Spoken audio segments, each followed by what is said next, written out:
আসসালামু আলাইকুম। আমরা আজকে পবিত্র ঈদুল আজহার আগের দিন চন্দ্রিমা হাউজিংয়ে আমরা এখানে বসিলা হাট থেকে গরু নিয়েছি। গরু দেখার জন্য এসেছি। সাথে তুরাগ নদীর পাড়ে এবং বুড়িগঙ্গার পাড়ে যে ওয়াকওয়ে আছে, সেই ওয়াকওয়ের মধ্যে আমরা বেড়াতে এসেছি, ঘুরতে এসেছি। তুরাগ নদী এখন পানিতে ভরপুর, পানি এখন পরিষ্কার, পানি দেখাও কচুরি পানা, আর এখানে যথেষ্ট মাছ দেখা যাচ্ছে। সেই মাছগুলি সম্ভবত শাকার ফিশ বলে এগুলা। এই অখাদ্য, এগুলো আসলে খাওয়া যায় না। এই মাছগুলা বাংলাদেশ থেকে বিলুপ্ত করতে পারলেই সবচেয়ে ভালো হতো। এই মাছগুলি অন্যান্য মাছকে ধ্বংস করে, বংশবৃদ্ধি ধ্বংস করে। এই মাছকে যদি ধ্বংস করা যাইতো তাহলে সবার জন্য উপকৃত হইতো। এই যে তুরাগ নদীটা যেটা দেখা যাচ্ছে, তুরাগ নদী, এটা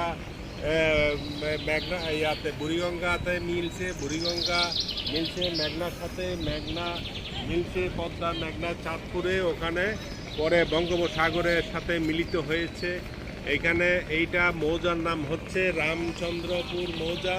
চতুর্দিকে একটু দেখাও যে অ্যাপার্টমেন্টগুলি হয়েছে নদীর পাড়ে। অ্যাপার্টমেন্টগুলি অনেক সুন্দর লাগছে। এখানে খুব ভালো একটা জায়গা ঘোরার জন্য, অল্প স্বল্প জায়গা, অল্প খরচের মধ্যে আপনার ঢাকার পাশেই এটা ওয়াকওয়ে। বিকালবেলা হইলে আরও অনেক ভালো লাগতো। এখন অনেক রৌদ্র, আমরা ঘেমে যাচ্ছি খুব একটা, অনেক গরমের মধ্যে, তারপরও ভালো লাগছে।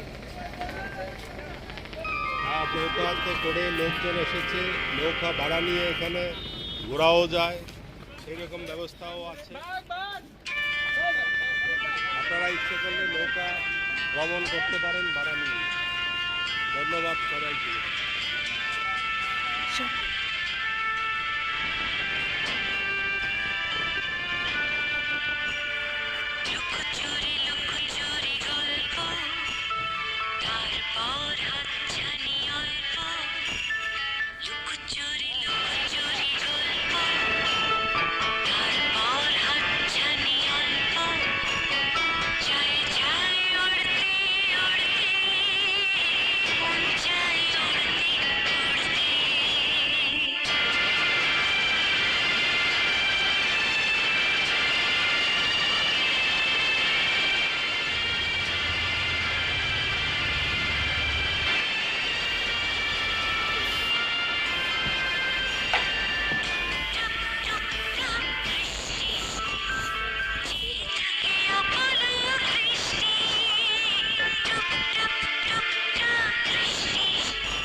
হাঁটি হাঁটি পা পা শুরু হয়,